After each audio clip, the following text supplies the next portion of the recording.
Anthony Hartwig with another South Range softball player profile. We are joined by Kira Brogan. Kira, thank you so much for taking the time to join us today. Thanks for having me. All right, so let's talk about this season. You're going into year two this year, and coming into the year, what was it like trying to avoid the quote unquote sophomore slump and not rest on all the success you had last year, and to keep the work up and obviously have a fantastic season. I think it's just the motivation.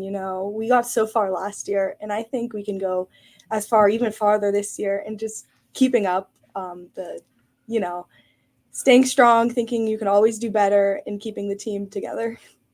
This is a roster this year that has some returning experience, like you, like Anna A, et cetera, that are young, right? You're young in years, but not young in experience. How much have you leaned on last year when trying to bring along some of the players that are making their varsity debut or stepping into a much bigger role in the varsity this year? I think it's a lot of work. I mean, these girls had to take in spots, and I'm just so excited because we're all good friends, and it's good to have each other as our backs. I'm sure a lot of these new faces came to you, especially the start of the season, and asked what you went through last year and what it was like to step on the field for the first time. What kind of advice did you give them based on your experience last year on making an immediate impact on this varsity level? I kind of just said that everybody knows you're going to be nervous, you're going to make mistakes, and that it's okay, and that the rest of the team has your back, even if you do make a mistake. So I feel like that helps bring their confidence up, and it definitely brought my confidence up, being told that in the past.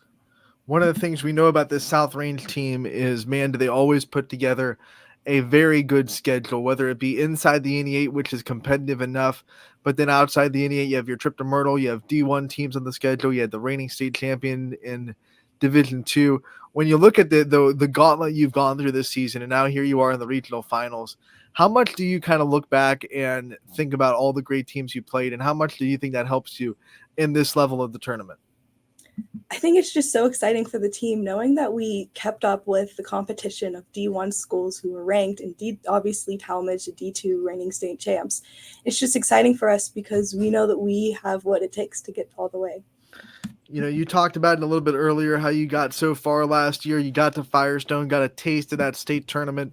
How hungry have you been specifically, especially in the off season, working and all the time that gets put in to prepare for the season, to get right back to that point? I've been so excited. I've been working my butt off to fix the things that was struggling with last year, and I know the whole team is pumped. Just keeping the team with the energy up. It's just all what I need to do to keep us going. People will look at the stats last year and go, "What in the world were you struggling with?" So, what kind of things did you work on? What kind of things did you want to improve on? What did you want to see from yourself this year compared to last year? Just staying strong mentally. That's what really killed me last year. I mean, I had some issues with my arm, but ultimately it was my mental approach, especially at the plate, that held me back in the end of the season. What were some things that you did that helped you with that? Because you can physically train to make your muscles better. That's kind of easy. What did you do mentally to strengthen your mental approach and strengthen your mental approach to the game? I just had the community around me that helped me know that it's okay. Like, it's okay that you made mistakes, and that all you need to do is just what you can. And in the moment, that's just, if you strike out, okay, get the next step back and just stay out of your head and let it fly over you and let it go. You brought a little bit of the pop to the bat this year too. I want to talk about your offense and what kind of things you're doing this year. What makes you so successful? You're leading the team. Last checked, I haven't looked at last night's numbers, how it updated, but leading the team in average so far this year. So something's working really well. What do you think has been the key to your success this year? I think it just has to be the mental approach. I mean, I know I have a good enough swing to get bat on ball. I just have to be strong enough in the head to know where to hit it, how to hit it, and what to think when you're going into that box. We talked about this when we talked to Anna A, because she's from the left-handed side too, and she can bring some pop into her bat. 10 home runs on the year. But when you think of being able to be on the left side, and I know a lot of coaches see a left-handed hitter coming up and they think automatically, okay, we have to be in our slap defense. What kind of advantage is that for you to know that, okay, if they're going to do that, I can swing away, hit it over the fence? I love it. I mean, I just like, oh, so you're gonna move up? Okay, I'm just gonna hit it over you, I guess. And just staying aggressive ultimately is the biggest thing. Anna also told us about a little bit of a competition between you two, trying to see, who could get better. If you hit a home run, she felt like she had to follow that up. From your side, your perspective of the competition, do you take it that, do you feed off that? Do you like the friendly competition between teammates? Yeah, I love it. I mean, I haven't really been too competitive with my teammates, but Mhm. I think it just brings it together and it's just so much fun to think about. When you think of this team this year and what makes it unique, I mean, you've been on so many travel teams, you've been on South Range last year. Every team is different, though. So, what is it about this team this year, this dugout, that you think makes it unique from other teams that you've been on? I think just the bondness of between the people. I have some travel teammates on the team, like Jaylee, and I have so many girls in my grade that I'm friends with, and all the girls are friends with each other, and that really helps us, lean on each other and have the bonds to do well. I want to talk about being able to play defense behind Jaylee and what that's been like this year. Last year, you got the two-headed monster with Stakowitz and Suzanne that you were able to work with, but now you get to work with, like you said, your travel ball teammate and Jaylee Weld. What's that been like to play defense behind her and to always have her back and see what she's been able to do her first year in the circle as a varsity member? It's been amazing. I mean, she's been doing great pitching. She just hit her 200th strikeout of the season, which is amazing. But also, the defense behind her is just so strong, and it feels amazing to do what I can for her. You play in that middle of the infield. You're asked to be a leader of the infield, get everyone in the right position, make sure everyone's engaged. What's that like for you, being able to just be a sophomore, but also be a leader of the team, and not just emotional leader, but also a strategic leader on the field? I don't think about it too much. I just know that I have to do what I can to help my team, and especially Jaylee in the circle, to do what we can to get the wins. Let's talk about your journey in softball. When did you pick up this sport, and then when did you find yourself kind of falling in love with it and it being something that you wanted to spend a lot of time on, and it was more than just something you did for fun? Well, I started it, I think, when I was 4 or 5, and that was really, really early. And I feel like I fell in love with it almost immediately. And it was great to have my siblings play with me. And then my dad obviously helped me out with everything. And since then, I had a hiccup when I moved. I went through a tough spot. But ever since then, it's exploded. I love the sport now, and I just can't imagine not playing it. So fans of South Range baseball know that your brother is also killing it on the baseball team. He's also playing in regionals. What's that like, being able to share that with him and see his success as well? I love it. I'm so happy for him, and it's so much fun seeing competitive who gets further, and I just love seeing him do so well, especially right now. I know you said you don't get too competitive with your teammates, but how competitive do you get with your brother? Oh, it's all the time. We're always talking smack on each other about who's doing better and who's doing this and that, and softball versus baseball, and it's just hilarious to me. When you think of the ways that you guys support each other, though, the flip side of the friendly competition, what does having a brother that's kind of going through the same thing that you are on the baseball diamond, what does that do for you as far as, like you say, your mental approach and everything that you go through? It's a big help. I mean, he's there, I'm there, and we're just bouncing off of each other, supporting each other, going to each other's games, and talking to each other about the game. That really helps us stay confident. I want to expand this conversation to your family in general because I know you have a really good support system at home. What do you think makes your family unique to you or special to you that you see out of your family, whether it be traditions or things that you think is special about your family? Well, I have a pretty big family. I have 5 siblings, and growing up, that has just helped me so much, knowing that I have people to have my back, and I can have fun with anybody, and it's amazing. I have great parents, great siblings, competitive, and even competitive, we're still having fun through everything. Getting to share the house with 5 different people, you can't all have the same personality. So, what does that do for you as a teammate to have to navigate different personalities in the dugout? I mean, how much do you lean on the fact that you've had to navigate different personalities your whole life at home? I think it's a great help.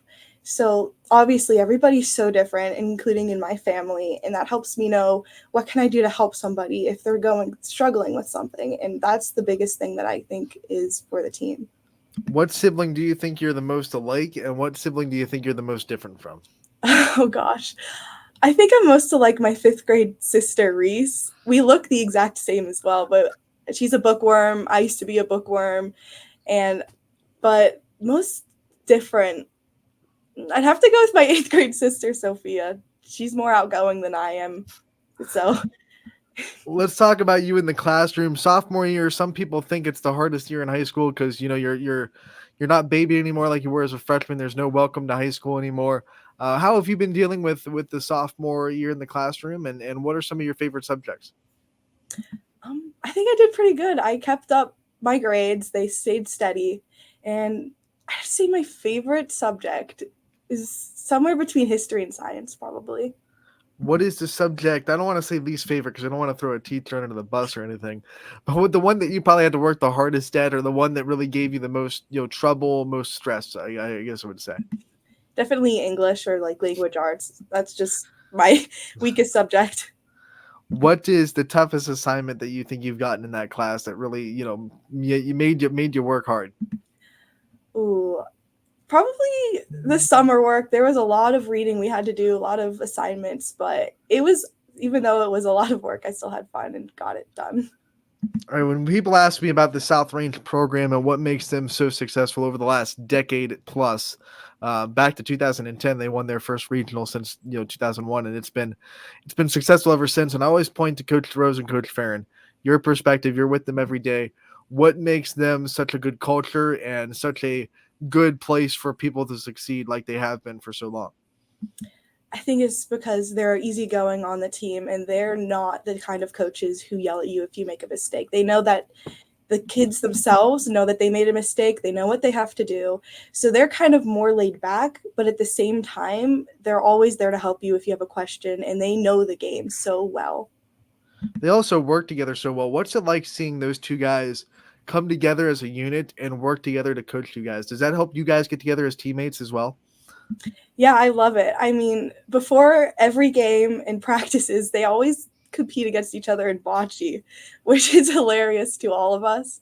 And it's just keeps the team spirit up mainly, and it's so exciting.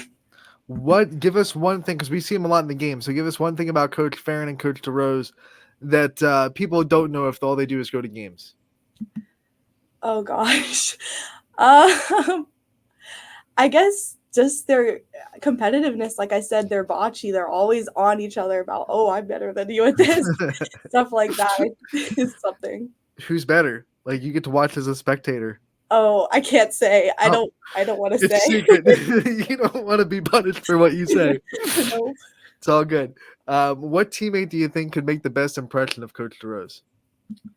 Ooh, probably Kira Winter. She's really good at making impressions of people. I like that. Okay, so we ask every softball player this so far this year. We want dugout snacks. If you could have one for the rest of your career, what one would you go with? Ooh, I have to say either watermelon or that Jaylee's mom, Susie, the team mom, always brings every game, or peanuts, which is Coach DeRose's pregame snack every time. Mrs. Wilt with the fruits. We have the grapes that have to be from Mrs. Wilt, and now the watermelon that has to be from Mrs. Wilt.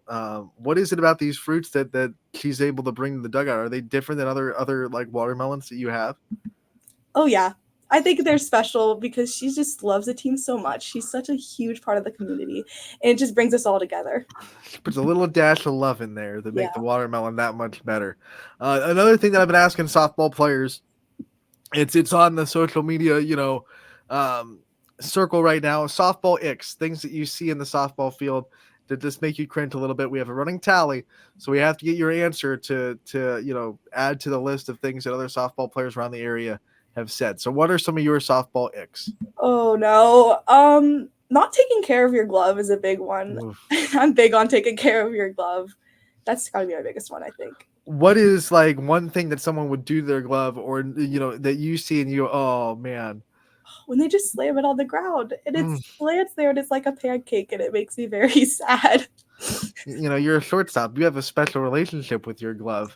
Yeah. How long? Like, what glove are you on? How long have you been using the glove that you use right now? Well, I just got this glove at Christmas. So I'm still working in on breaking it in. But the glove before that I had for maybe 3 or 4 years, and I took care of that like it was my baby. With such a great bond, some softball players, it's like, hey, you cannot use my glove ever. Are you like that? Or is it your glove and yours only? Or is it like an emergency? Someone else can use it if they have to. No, I think somebody else can use it. It's okay as long as they don't kill it. Don't throw it on the ground. Take care of my glove. Yeah. I know all your teammates take care of their gloves, so you can trust everyone in South Range with that. Kira, one of the things that we do with these player profiles at the end is we take the athlete and we give them the opportunity for them to take the spotlight off themselves a little bit and shine on the people in their life, their support system, the people that they wouldn't be where they are without. So I'm going to give you your time to give your shout outs and thanks that you want to give, as much time as you want to do that. Okay, so I start with Coach Steve Moskell, who's down in Canonsburg, taught me almost everything I know about the game, along with my travel coach right now, Scott Munnell. And obviously, I have to say thank you to my dad, who is with both coaches and has just inspired me my entire life to play softball. And so did my mom. Gotta say thank you to my siblings, like Connor, obviously, and high school coaches, Coach DeRose, Coach Starkey, Coach Farron, all the others, just supporting me through everything. And also my family. Every game, they give me texts. I love them so much. Thank you for all of that. And my teammates and friends like Jaylee Whale, Kaylin Pleska, Gabby Spooner, all those girls, and my softball teammates also, Selena Jesus, Anna A. All of them, honestly, I can't keep listing them, but thank you so much for all the support, everybody. All right, Kara, we want to thank you for your time today, giving us an insight in your season and how it's gone so well. We wish you the best of luck in the regional finals come Friday, and we can't wait to talk to you again real soon. Thank you so much.